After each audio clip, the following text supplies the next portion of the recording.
नमस्कार। स्वागत है आपका हमारे YouTube चैनल में। जय हिंद जय हिंदी।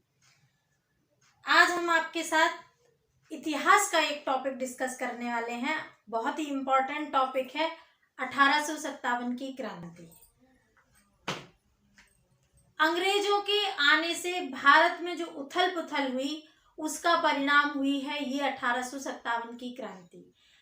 बीडी सावरकर ने इसे अंग्रेजों के खिलाफ पहली लड़ाई का दर्जा दिया।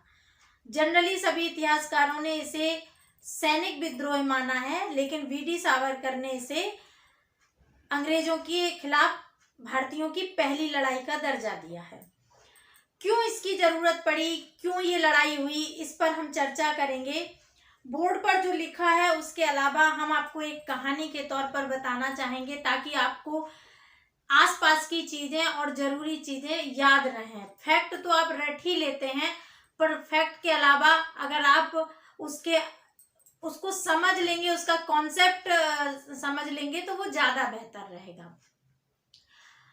आप सोचिए, अंग्रेज हमारे यहाँ जब आए तो 1608 में कैप्टन हॉकिंस आया। क्या सन था? 1608। जहांगीर का काल था, मुगल बादशाह जहांगीर था उस समय। जहांगीर के काल में कैप्टन हॉकिंस आया, जिसने अपनी व्यापारिक कोठी खोलने की अनुमति मांगी और कंपनी स्थापित करने का और व्यापार करने की अनुमति जहांगीर से मांगी। जहांगीर ने वो अनुमति प्रदान की और 1608 में सूरत में फैक्ट्री बनने स्टार्ट हुई, पर वो कंप्लीट नहीं हो पाई। उस पर थोड़ा विरोध हुआ और पहली स्थायी फैक्ट्री इन्होंने मछलीपट्टनम में 1611 में स्थापित की। ये कंपनी इन्होंने 1611 में स्थापित की मछलीपट्टनम में, और फिर 1613 में सूरत में स्थायी फैक्ट्री कंपनी की स्थापित हो गई। शुरुआती काल में आप देखिएगा कि जो ये आए थे जब अंग्रेज, तो इनका काम था व्यापार करना। ठीक है, व्यापार के साथ साथ कहीं ना कहीं व्यापारिक लूट भी शामिल थी।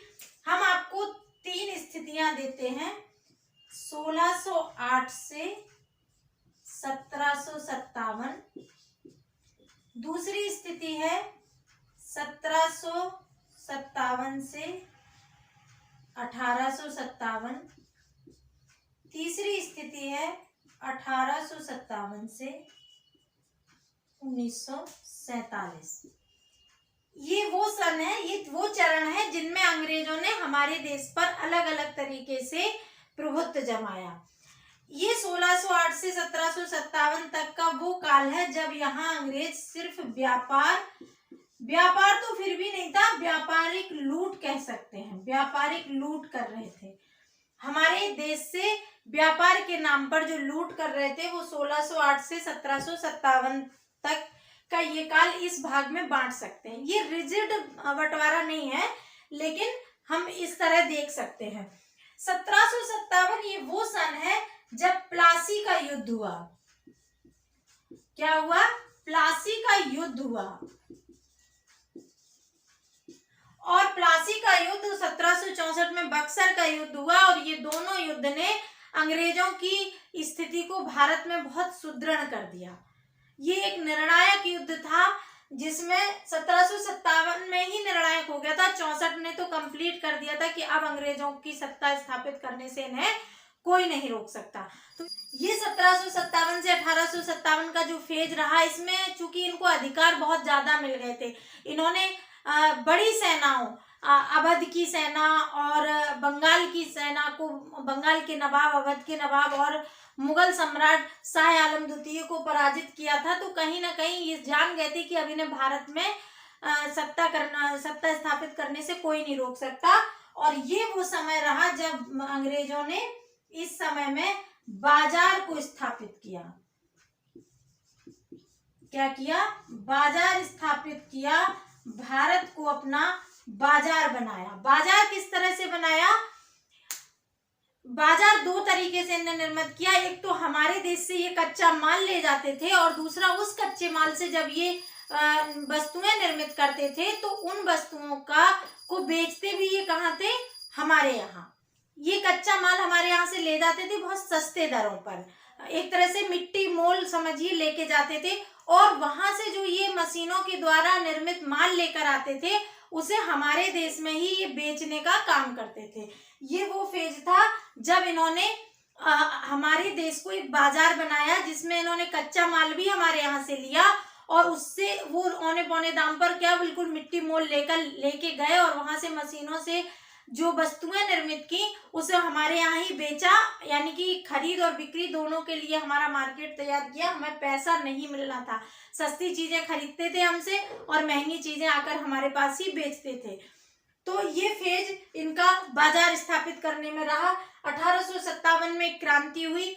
इसके बाद जो सत्ता है वो ब्रिटिश क्राउन में ट्रांसफर हो गई, ब्रिटिश क्राउन की तरफ ये सत्ता ट्रांसफर हो गई, और ब्रिटिश क्राउन की तरफ ट्रांसफर होने के बाद या इस फेज में आपको कुछ निवेश भी दिखाई देगा। ऐसे तो 1853 में ही रेलवे की शुरुआत हो गई थी, लेकिन इसका विस्तार रेलवे का, बैंक का, पोस्ट ऑफिस का, ये सब विस्तार कहाँ हुआ? 1857 से 1947 के बीच। और जो भारतीय जो इस लोग थे वो किसकी जनता हो गए? ब्रिटिश क्राउन की, यानी कि अब जो शासन था वो कंपनी के हाथों से निकलकर क्राउन के हाथों में पहुंच गया था। ये 3 चरण है अंग्रेजों के शासन के हमारे देश पर। हमें क्या पढ़ना है? 1857 की क्रांति। लेकिन 1857 की क्रांति होने के लिए ये सब चीजें जिम्मेदार हैं। कुछ कारण तो रहे होंगे जब क्रांति हुई, तो आइए देखिए, हमने कारण को 4 भागों में बांटा है। राजनीतिक कारण, आर्थिक कारण, राजनीतिक कारण, आर्थिक कारण, सामाजिक कारण और तात्कालिक कारण। राजनीतिक कारण में हड़प नीति, सहायक संधि, मुगल बादशाह का अपमान, भारत पर कंपनी का नियंत्रण, अवध का विलय, जमींदारों की जागीर जब्त। किस तरह से इन चीजों ने काम किया क्रांति के लिए? हड़प नीति, हड़प नीति कौन लाया था? डलहौजी लाया था। डलहौजी की हड़प नीति थी डॉक्ट्रिन ऑफ लैप्स जिसे कहते हैं। इसमें उसने एक नियम बनाया कि जिन राजाओं के पास, जो रियासत में राजा हैं जिनके पास अपने पुत्र नहीं है, वो किसी पुत्र को दत्तक पुत्र के रूप में गोद नहीं ले सकते, और उन जिनके पुत्र नहीं है उनका राज ऑटोमेटिक ब्रिटिश शासन में मिला लिया जाएगा और वो उस पर कंपनी का अधिकार होगा। इसमें जैसे अंग्रेजी राजा, झांसी के राजा के पास अपना पुत्र नहीं था, इस तरह से कई राज्य थे जिनके पास अपने पुत्र नहीं थे और उन्हें गोद लेने वाले पुत्र को उनका उत्तराधिकारी नहीं माना गया, और उनका जो राज हड़पने की बात आई उसमें वहां के रियासत के राजाओं ने युद्ध का सहारा लिया, विद्रोह का सहारा लिया और क्रांति की। तो एक कारण हुआ कि हड़प नीति ने किस तरह काम किया। दूसरा है सहायक संधि। सहायक संधि में बेलेजली का नाम आता है। बेलेजली की सहायक संधि है। इस सहायक संधि का क्या मतलब है? सहायक संधि वो थी कि अंग्रेज क्या चाहते थे कि अंग्रेजों की जो सेना थी उसे अंग्रेज किसी राजा के यहाँ बोलते थे कि आप हमारी सेना को रखिए, अपने खर्चे पर पालिए, और जब आपके यहाँ कोई युद्ध वगैरह होगा तो हमारी ये सेना आपकी तरफ से लड़ेगी। जबकि कोई युद्ध तो होना ही नहीं था, क्योंकि सबसे बड़े दुश्मन तो अंग्रेज ही थे, और वो सेना चूंकि अंग्रेज की ही थी, तो अंग्रेज जब भी युद्ध करेंगे तो अंग्रेजी सेना है, उससे तो हमारा फायदा कभी होना ही नहीं था किसी भी राज्य का। और अन्य कोई राज्य से युद्ध होना संभव ही नहीं था उस समय, क्योंकि सबका एक सामूहिक दुश्मन अंग्रेज ही थे और उन्हें आपस में, उन पर इतनी शक्ति ही नहीं थी कि वो आपस में युद्ध कर सकते।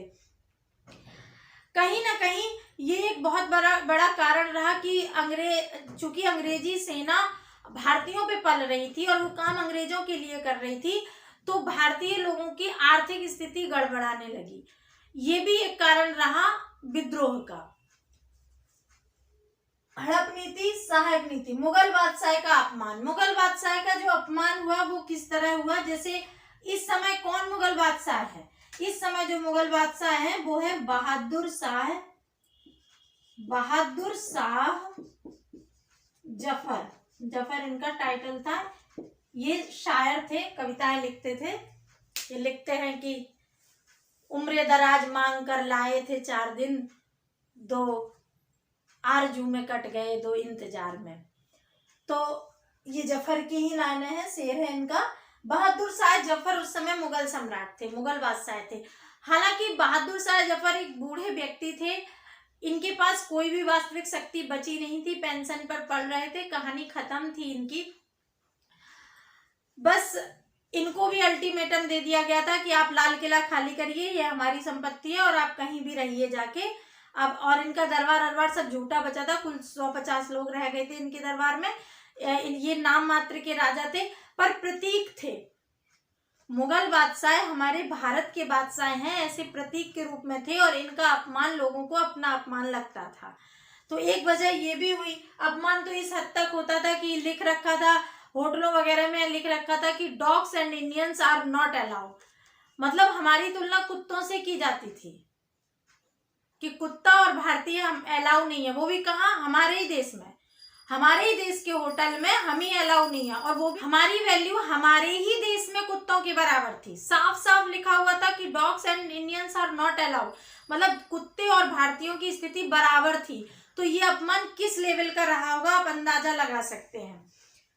उसके बाद एक और कारण रहा कि भारत पर कंपनी का नियंत्रण, हर जगह भारत पर कंपनी का नियंत्रण हो गया, पूरा बाजार कंपनी के कब्जे में चला गया, कंपनी ही उसको अपने अनुसार चलाने लगी और भारतीयों की हालत बिगड़ती चली गई। इसलिए एक रीजन ये भी हुआ कि लोगों में आक्रोश उपजने लगा, अवध का विलय कर लिया गया, जमींदारों की जागीरें जब्त हो गई। ये जो रीजन हुए, ये 1857 की क्रांति को ज्वाला देने में, चिंगारी देने में इन्होंने बड़ा काम किया। ये तो कारण थे राजनीतिक कारण। अब कुछ कारण हम आर्थिक कारण भी देख लेते हैं। आर्थिक कारण में एक था धन का निष्कासन, ये तो सबसे महत्वपूर्ण कारण था क्योंकि हमारे यहाँ का पूरा धन कहाँ जा रहा था, विदेश जा रहा था, पूरा धन विदेश जा रहा था। भारत दुर्दशा, आप नाटक पढ़िएगा भारतेंदु हरिश्चंद्र का, उसमें भी उन्होंने कहा है पे धन विदेश चली जात। तो अपना जो धन है वो विदेश जा रहा है और हमें उसके बदले में कुछ मिल भी नहीं रहा ठीक से, हमें बर्बाद करके हमारा धन विदेश जा रहा है। तो एक ये कारण हुआ। बी औद्योगिकीकरण हुआ। बी औद्योगिकीकरण का मतलब हुआ हमारे यहाँ के जो उद्योग धंधे थे वो सब नष्ट हो गए, क्योंकि हमें जो मार्केट में जो सामान मिल रहा था, हमारे यहाँ से कच्चा माल ले जाके जो विदेशी लोग, जो अंग्रेज वहां ब्रिटिश से चीजें बना के ला रहे थे, वो सब मशीनों से बना के ला रहे थे। हमारे यहाँ जो भी सामान था वो हाथ से निर्मित था। हाथ से निर्मित होने की वजह से उसकी क्वालिटी तो बहुत अच्छी थी, पर चूंकि उसकी जो देखने में जो चीज थी कि वो उतने अट्रैक्टिव नहीं होते थे और महंगे भी होते थे, क्योंकि हमारे सामान पर टैक्स भी बहुत ज्यादा था, तो वो महंगे थे। इनका सामान, अंग्रेजों का सामान टैक्स फ्री था, तो इनके यहाँ से जो भी सामान आता था वो एक तो टैक्स फ्री होने के कारण सस्ता होता था, दूसरा उसकी क्वालिटी बहुत डाउन होती थी, तीसरा वो मशीनों से निर्मित होता था, तो मशीनों से कॉस्ट कम पड़ती है, हाथ से निर्मित चीजों की कॉस्ट ज्यादा होती है। अभी भी आप देखिएगा जो हैंडक्राफ्ट मेले लगते हैं उनमें आप देखिएगा कि हैंडक्राफ्ट चीज, जो छोटी छोटी चीज रहती हैं, मिट्टी की ही क्यों ना हो, बड़ी महंगी रहती हैं। तमिलनाडु की एक हमने डॉल देखी थी, मिट्टी की थी, वो डांस करते हुए थी, उस इतनी सी डॉल, मात्र इतनी सी डॉल थी जिसकी कीमत 1200 रुपए थी, जरा सी डॉल की, मिट्टी की थी, और वो भी उसका ये भी भरोसा नहीं था घर ले जाते ही फूट जाए, लेकिन हाथ से निर्मित थी। हाथ से निर्मित चीज होने के कारण वो कॉस्टली हो जाती है, क्योंकि कम चीज बन पाती है, अधिक समय लेती है, तो मजदूरी कॉस्ट अधिक पड़ती है। तो ये कारण था कि हमारे उद्योग धंधे नष्ट होने लगे थे। भू व्यवस्था डाउन हो गई थी, क्योंकि जो वो अपने अनुसार चीजें एक तो उगवा रहे थे, जैसे नील की खेती हुई, ये सब हुआ, और उस पर टैक्स बहुत ज्यादा था, जमीन पर जो कृषि पर इतना टैक्स था कि किसान उसे कर नहीं पा रहे थे। कृषि हुआ, कुटीर उद्योग, दोनों इसी तरह नष्ट हो गए, क्योंकि कुटीर उद्योग इसलिए नष्ट हो गए कि हाथों से बना हुआ सामान कोई खरीद नहीं रहा था। अंग्रेजों का सामान सस्ता था, देखने में भी अच्छा था, भले उसकी क्वालिटी ना हो। जैसे आजकल चाइना से सामान आता है, तो चाइना का सामान हम जानते हैं क्वालिटी वाइज अच्छा नहीं है, पर अट्रैक्ट करता है, और सस्ता होता है तो सभी लोग ले लेते हैं। कोई खिलौना देखिए, चाइना का खिलौना रहेगा तो वो 100-200 में आएगा, उसमें ढेर फैसिलिटीज होगी, हो सकता है घर पहुंचते ही खराब हो जाए लेकिन होगी। पर इंडियन खिलौना अगर रहेगा उतने से कम फैसिलिटीज वाला भी उससे बहुत महंगा रहेगा, तो आम जनता उसे खरीदने में असहज होती है। और आज लोग बड़ी बड़ी बातें करते हैं कि अपने देश को बचाना था, अपने देश की चीजें खरीदते तो ये इस तरह की स्थिति नहीं होती, विरोध करते। इतना आसान नहीं था। हम आज पढ़े लिखे होकर सब कुछ जानते हुए भी चाइना के सामान का पूरी तरह विरोध नहीं कर पा रहे हैं। मार्केट में सामान है भी और हम उसे खरीद भी रहे हैं। बहुत हद तक कोशिश करते भी हैं कि कम से कम लें, वो भी बहुत कम लोग जो बहुत अवेयर है, फिर भी हम कहीं ना कहीं चाइना का सामान यूज करते ही हैं। तो जब हम आज करते हैं तो उस समय तो उनका राज ही था, हमें करना ही था। व्यापारों पर अंग्रेजों का नियंत्रण था, क्योंकि हमारे जो सामान थे उन पर भारी भरकम टैक्स थे, उनका जो सामान आता था वो टैक्स फ्री था, इसलिए व्यापार पूरी की पूरा उन्हीं के नियंत्रण में था, वो अपने अनुसार संचालित कर रहे थे। ये सब कारण धीरे धीरे विद्रोह के रूप में बन रहे थे। इन्हें चिंगारी की आवश्यकता थी। ये लकड़ी और सूखे घास और इन सब का एक बंडल तैयार हो रहा था, बस एक चिंगारी लगते ही ये फुर्र से आग पकड़ने वाला था। लेकिन अभी चिंगारी मिली नहीं थी इन्हें, अभी ये सिर्फ वो आग बनने का एक पूरा बारूद वो पूरा तैयार हो रहा था। सामाजिक कारण क्या थे? अपमानजनक व्यवहार, जैसे अपमानजनक व्यवहार मैंने आपको बताया, dogs and Indians are not allowed, ये सब चीजें थी। दूसरा था कि मुगल बादशाह पे वो था, उनको अलाउ नहीं कर, उनको जो लाल किला खाली करने के लिए बोल दिया और इस तरह की चीजें हुई। उनका पेंशन भी नहीं देते थे। तो ये सब समस्याएं, ये जो अपमान हुए ये भी एक कारण हुआ। धर्म का अपमान करते थे। जैसे ये 1813 में ईसाई मिशनरियों को छूट दे दी गई थी ईसाई धर्म का प्रचार करने के लिए, तो इन्होंने सिर्फ प्रचार नहीं किया, इन्होंने जबरन धर्म परिवर्तन कराया और ये अपना प्रचार करते थे, अपने धर्म की तो तारीफ करते थे, लेकिन हिंदू धर्म और जो इस्लाम धर्म था, इस दोनों धर्म की ये बुराई करते थे। तो मुस्लिम लोग भी, जिनका इस्लाम धर्म था, उन्हें भी बुरा लगता था, और जो हिंदू लोग जिनका सनातन धर्म था उनको भी बुरा लगता था, क्योंकि दोनों धर्म की बुराई करते थे। और इन दोनों को लगता था कि आप अपने धर्म की तारीफ करो ठीक है, पर हमारे धर्म की बुराई क्यों करते हो। इसलिए जो धार्मिक प्रवृत्ति के लोग थे उनको ये चीजें खराब लगती थी। धर्म में हस्तक्षेप भी करते थे, जैसे हिंदू धर्म में सती प्रथा थी, विधवा विवाह नहीं होते थे, इन्होंने विधवा पुनर्विवाह, सती प्रथा बंद की, विधवा पुनर्विवाह शुरू कर दिया। तो ये जो हुआ ये भी विरोध का कारण हुआ।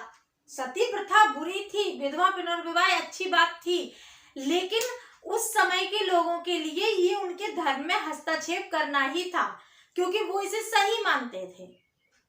ये सत्य है। राजा राम मोहन राय ने इस पर बहुत काम किया सती प्रथा बंद कराने के लिए, और बंद होनी चाहिए थी, लेकिन उस समय का जो समाज था उसके लिए ये धर्म का अंग था। तो अंग्रेजों ने जब इसे बंद कराया तो ये अच्छा काम होने के बावजूद भी लोगों को खराब लगा।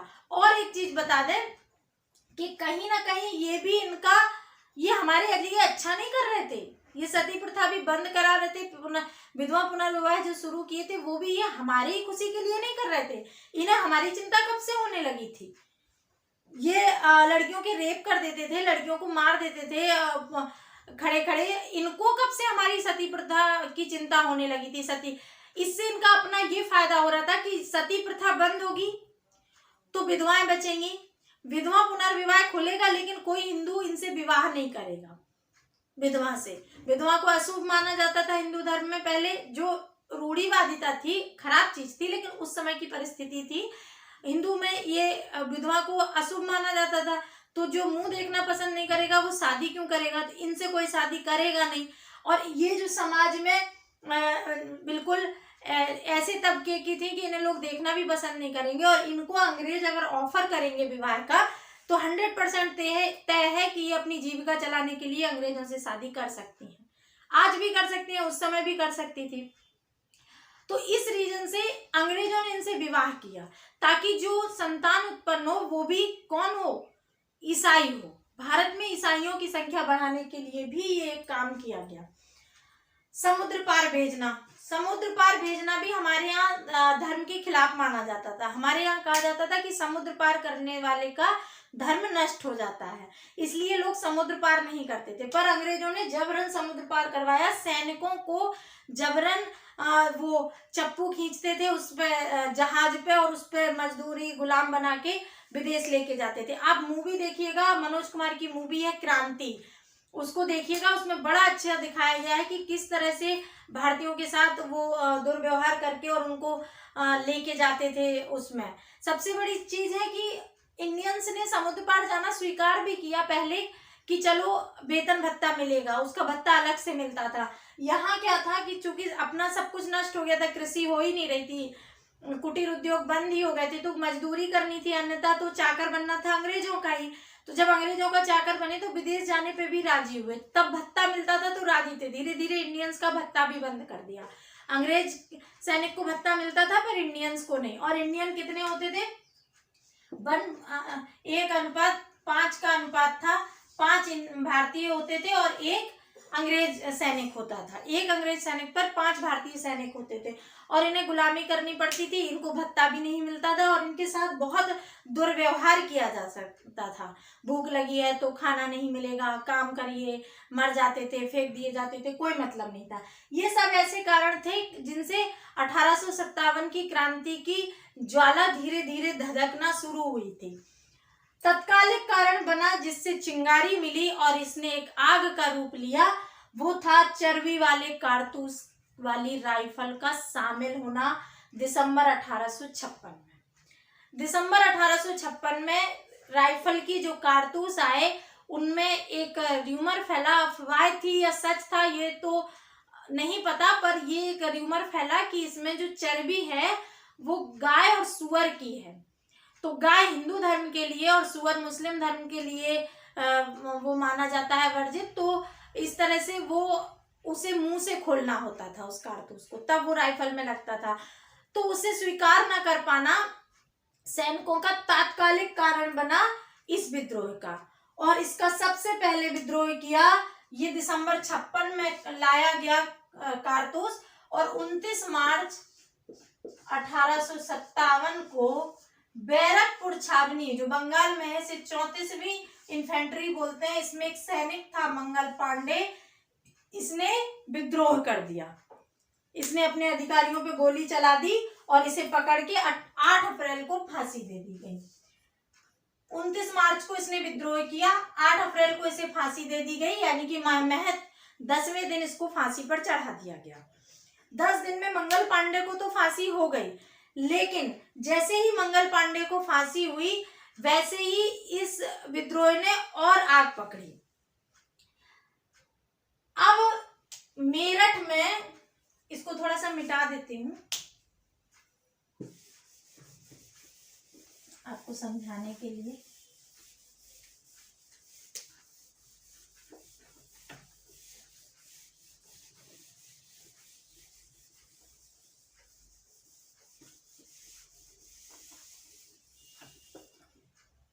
मेरठ का शस्त्रागार लूटा गया 10 मई को। 10 मई को मेरठ का शस्त्रागार लूटा गया सैनिकों ने। क्या किया? 10 मई को मेरठ का शस्त्रागार लूटा। 11 मई को ये लोग दिल्ली पहुंचे। 11 मई को दिल्ली पहुंचे और 12 मई को इन्होंने दिल्ली पर कब्जा कर लिया। दिल्ली पर कब्जा किया और इन्होंने मुगल बादशाह बहादुर शाह जफर को अपना लीडर नियुक्त किया। इन्होंने कहा कि आप हमें लीड कीजिए, चूंकि आप बादशाह हैं, आपका अपमान हमसे सहन नहीं होता, आप ही हमारे जो लीड नेता है वो आप ही बन जाइए, आप बादशाह हैं। अब तो बहादुर शाह जफर ने भी स्वीकार कर लिया, वैसे भी बुढ़ापा था, मरना तो था ही, अंग्रेज दुर्गति तो ऐसे भी कर रहे थे, तो वो एक प्रतीक मात्र के लीडर थे। बहादुर शाह जफर जो थे प्रतीक रूप में लीड कर रहे थे।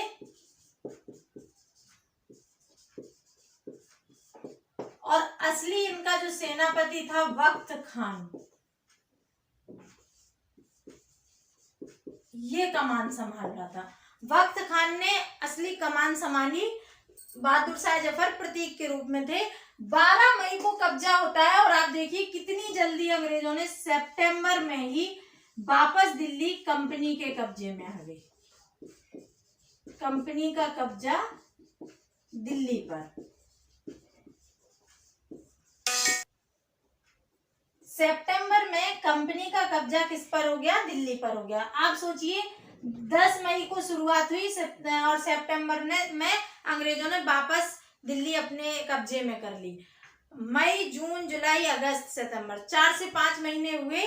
4 ही महीने समझो, 4 साढ़े 4 महीने में कंपनी का वापस दिल्ली पर कब्जा हो गया और इसने एक नेगेटिव संदेश पहुंचा दिया, नकारात्मक संदेश मिला भारतीयों को कि जब दिल्ली से हमारा विद्रोह सफल नहीं हुआ तो कहीं ना कहीं मोरल जो होता है वो कहीं ना कहीं डाउन हो गया। मोरल डाउन हुआ ये दिल्ली पर वापस कब्जा होने से। अलग और सबसे बड़ा इस क्रांति का जो लूप होल था वो था कि ये क्रांति एक साथ शुरू नहीं हुई थी। अपने अपने सबके हित थे, अपने अपने रियासत में लोगों ने क्रांति की और सब जगह अलग अलग समय पर अलग अलग नेताओं ने क्रांति की। इसका लीड भले मान लिया गया था बहादुर शाह जफर को, लेकिन जैसे झांसी में झांसी की रानी लक्ष्मीबाई कर रही थी, अवध में बेगम हजरत महल कर रही थी, सब जगह ये अलग अलग लोग इसे लीड कर रहे थे और अलग अलग समय पे ये स्टार्ट भी हुई। जैसे आप एक नाम देखिएगा, कानपुर में सबसे पहले अवध देखिए, अवध में ये 4 जून को बेगम हजरत महल ने क्रांति की कमान संभाली। यहाँ इनका नाबालिग पुत्र बिरजिस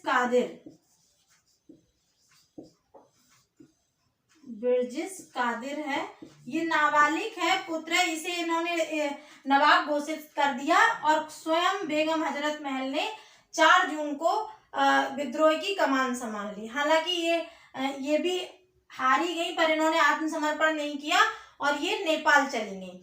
अप्रैल में मार्च के करीब अंग्रेजों ने इसका दमन कर दिया। अवध के बाद जैसे कानपुर में जस्ट इसके बाद हुआ, कानपुर में नाना साहब थे धोंदूपन, नाना साहब ने 5 जून को शुरू किया। इसके बाद जैसे झांसी की रानी लक्ष्मीबाई, अलग अलग जगह अलग अलग लोगों ने किया। इलाहाबाद में लियाकत अली थे,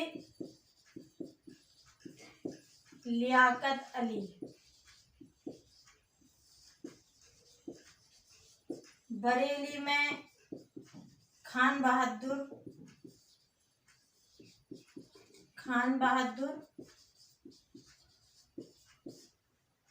फैजाबाद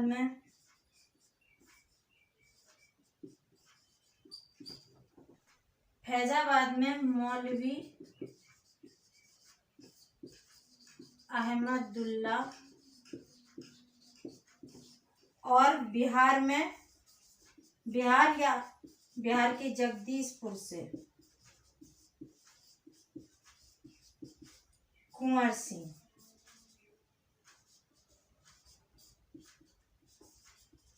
इन लोगों ने सर्वाधिक समय तक जगदीशपुर के कुंवर सिंह ही लड़े और बाकी ये सब जैसे रानी लक्ष्मीबाई की आप मणिकर्णिका मूवी आपने देखी होगी, थोड़ा बड़ा चढ़ा के दिया गया है पर काफी चीजें सच भी है। झांसी की रानी ने झांसी से छलांग लगाई किले के ऊपर से, चूंकि उन्हीं के कुछ जो अंग्रेजों के चापलूस थे, जो जिन्हें देशद्रोही कहा जाए, राजद्रोही, उन्होंने बता दिया कि कौन सी दीवार कमजोर है और उस कमजोर दीवार को तोड़कर अंग्रेज अंदर प्रवेश कर गए। तो रानी लक्ष्मीबाई किले के ऊपर से अपने घोड़े के साथ छलांग मारती हैं। सुभद्रा कुमारी चौहान की बड़ी फेमस कविता है, बुंदेले हर बोलों के मोए हमने सुनी कहानी थी, खूब लड़ी मर्दानी वह तो झांसी वाली रानी थी, चमक उठी सन 57 में वह तलवार पुरानी थी, खूब लड़ी मर्दानी वह तो झांसी वाली रानी थी, सिंहासन हिल उठे राजवंशों ने भ्रिकुटी तानी थी। ये कविता है सुभद्रा कुमारी चौहान जी की, बहुत प्यारी कविता है। और फिर वो वहां से कालपी आई, कालपी के बाद वो ग्वालियर गई, ग्वालियर के सिंधिया का जो राज्य था उस पर कब्जा किया।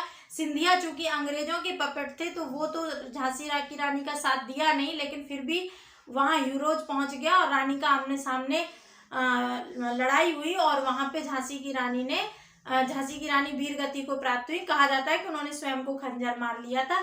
बहुत तरह की बातें हैं, कोई कहता आग लग गई थी, अपने आप ही जल गई थी, कुछ कुछ अफवाहें भी होती हैं, लेकिन कहा जाता है कि उन्होंने स्वयं को खंजर मार लिया था और वो वहां वीरगति को प्राप्त हुई थी।